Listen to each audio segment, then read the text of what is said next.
Okay, today is the day we're going to put our story together. We have learned about using sensory details in our stories, and we've also learned about catchy beginnings in our personal narratives. That's what these are called. Personal narratives are stories where you are telling something true and real about your life. So I wanted to read to you a story that was turned in last week, and we talked about small moments. So I wanted to show you that small moment story because this one is exactly what we're talking about. It was such an excellent story. I wanted to share it with you. So listen up. There it was, one of my biggest fears, the pirate ship. I never rode it before because I was scared to do it. But this year, I was gonna do it. I stood in line and my heart was pounding and my hands were sweaty. Boy, I just love those sensory details there. I started to have second thoughts, but it's too late. Next thing I knew, I had a bar across my knees and was going back and forth. I was scared to death I would fall out. I closed my eyes and prayed for it to end. Finally, it started to slow down and came to a halt. I got off in the blink of an eye. It was scary, but I was proud I overcame one of my fears. Not that I'll be doing that anytime soon. So you can see from this story, it has such a great feel to it. You can actually feel like you're on that pirate ride. And I have to say, I feel the same way on the pirate ride for some reason. It just freaks me out. So I'm going to do my personal narrative today about my Halloween. So I want to look back at a couple of things. Here's where I wrote my beginnings, right?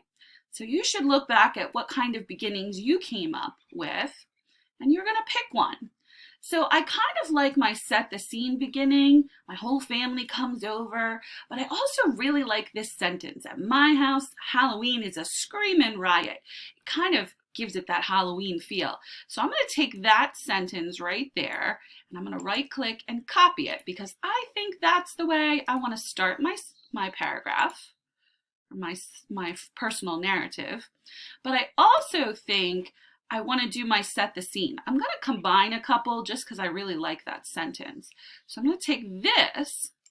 I'm also going to copy that one and put it in my personal narrative right afterwards. So that is going to be my catchy. Oh, I don't want it to be like that. I'm going to undo it. And I don't want the formatting. Good. Okay. So I need to backspace. All right. I'm going to make this a little bit bigger so you can see it better on the screen. Okay. All right. So here's my catchy beginning. I'm going to indent my paragraph. At my house, Halloween is a screaming riot. It's a nice way to introduce the topic. My whole family comes over for Halloween. We have a big pot of hot soup called gumbo. It's yummy deliciousness, full of sausage and spicy shrimp. After we eat, we all head out front to sit around the fire pit while the kids come by trick-or-treating. So I'm going to do a new paragraph here, and now is where I want to really describe. So I'm going to go back to my sensory details. These are what we did on Wednesday. So I want to add in some of these, and I want to talk about these in my Halloween because this is what makes my Halloween so memorable. All right, so I already mentioned my soup called gumbo, and I want to talk about the kids trick-or-treating because that's what I last mentioned in my personal narrative. My favorite costumes are the babies being pulled.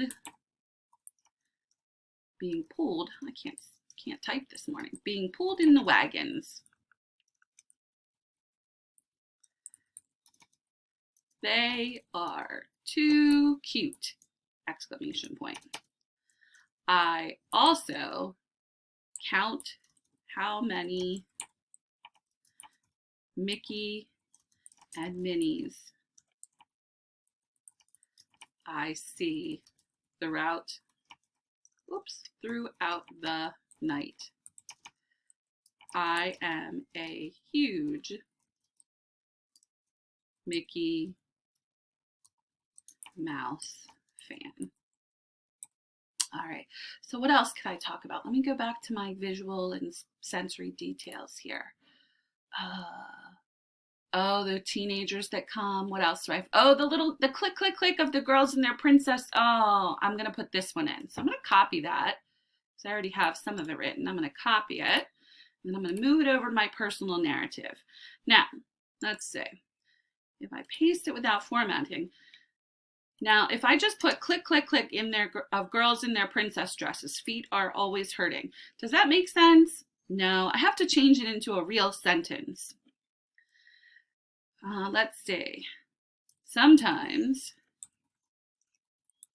you hear the, and then I'm going to put the click, click, click in quotation marks because that's kind of a sound. Oops, sometimes you hear the click, click, click of girls.